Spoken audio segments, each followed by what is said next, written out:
Now an angel of the Lord said to Philip, "Go south to the road, the desert road that goes down from Jerusalem to Gaza."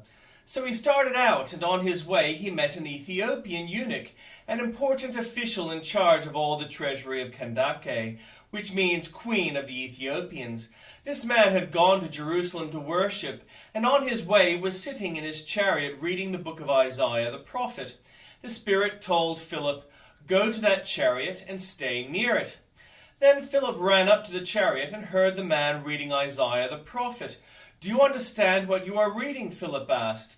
"How can I," he said, "unless someone explains it to me?" So he invited Philip to come up and sit with him.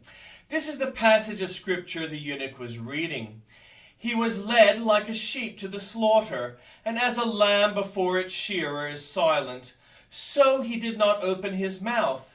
In his humiliation he was deprived of justice. Who can speak of his descendants? For his life was taken from the earth."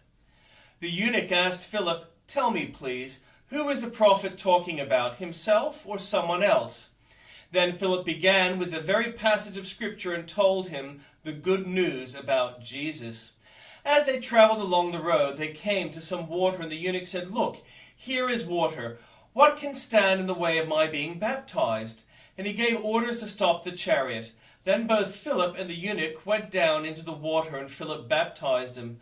When they came up out of the water, the Spirit of the Lord suddenly took Philip away, and the eunuch did not see him again, but he went on his way, rejoicing. Philip, however, appeared at Azotus, and traveled about, preaching the gospel in all the towns until he reached Caesarea.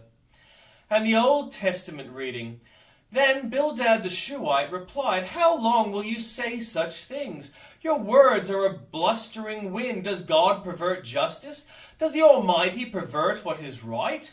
When your children sinned against him, he gave them over to the penalty of their sin. But if you will seek God earnestly and plead with the Almighty, if you are pure and upright, even now he will rouse himself on your behalf and restore you to your prosperous state. Your beginnings will seem humble, so prosperous will your future be. Ask the former generation and find out what their ancestors learned, for we were born only yesterday and know nothing, and our days on earth are but a shadow. Will they not instruct you and tell you? Will they not bring forth words from their understanding? Can papyrus grow tall where there is no marsh? Can reeds thrive without water? While still growing and uncut, they wither more quickly than grass. Such is the destiny of all who forget God. So perishes the hope of the godless. What they trust in is fragile. What they rely on is a spider's web. They lean on the web, but it gives way. They cling to it, but it does not hold. They are like a well-watered plant in the sunshine, spreading its shoots over the garden. It entwines its roots around a pile of rocks and looks for a place among the stones. But when it is torn from its spot, that place disowns it and says, "I never saw you." Surely its life withers away, and from the soil other plants grow. Surely God does not reject one who is blameless, or strengthens the hand of evildoers. He will yet fill your mouth with laughter, your lips with shouts of joy. Your enemies will be clothed in shame, and the tents of the wicked will be no more. Then Job replied, "Indeed, I know that this is true, but how can mere mortals prove their innocence before God? Although they wished to dispute with him, they could not answer him one time out of 1,000. His wisdom is profound, his power is vast. Who has resisted him and come out unscathed? He moves mountains without their knowing it, and overturns them in his anger. He shakes the earth from its place and makes its pillars tremble. He speaks to the sun, and it does not shine. He seals off the light of the stars. He alone stretches out the heavens, and treads on waves of the sea. He is the maker of the Bear and Orion, the Pleiades and the constellations of the south. He performs wonders that cannot be fathomed, miracles that cannot be counted.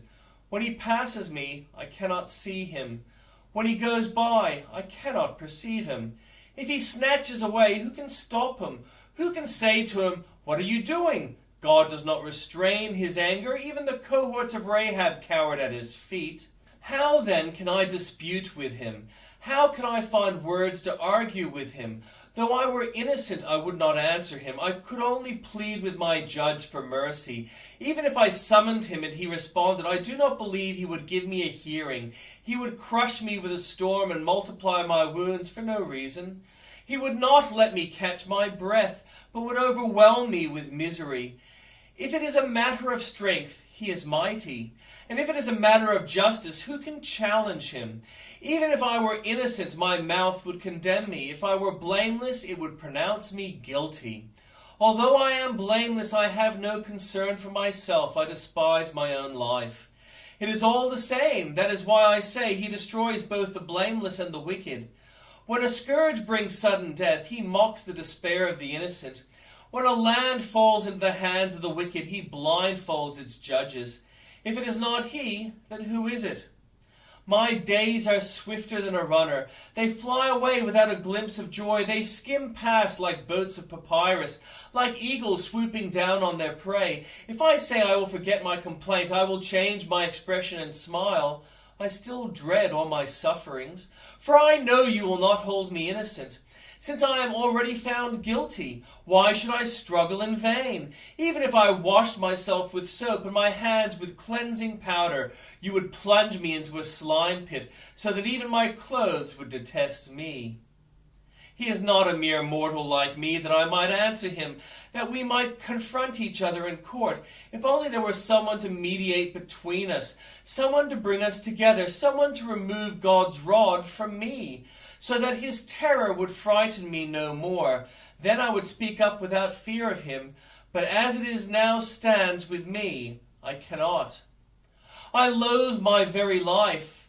Therefore I will give free rein to my complaint, and speak out in the bitterness of my soul. I say to God, do not declare me guilty, but tell me what charges you have against me.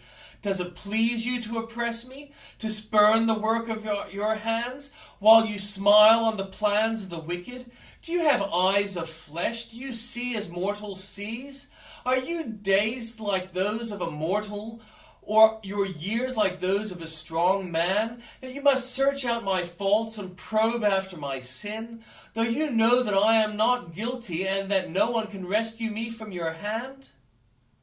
Your hand shapes me and made me. Will you now turn and destroy me? Remember that you molded me like clay. Will you now turn me to dust again? Did you not pour me out like milk and curdle me like cheese, clothe me with skin and flesh, and knit me together with bones and sinews?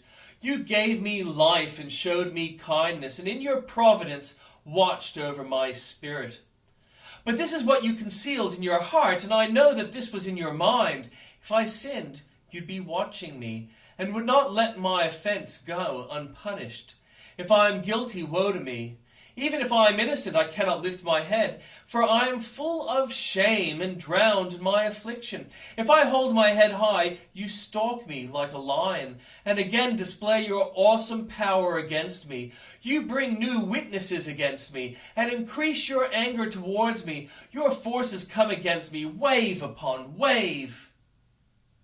Why then did you bring me out of the womb?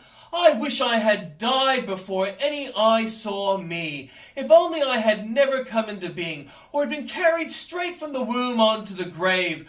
Are not my few days almost over? Turn away from me so I can have a moment's joy before I go to the place of no return, to the land of gloom and utter darkness, to the land of the deepest night, of utter darkness and disorder, where even the light is like darkness.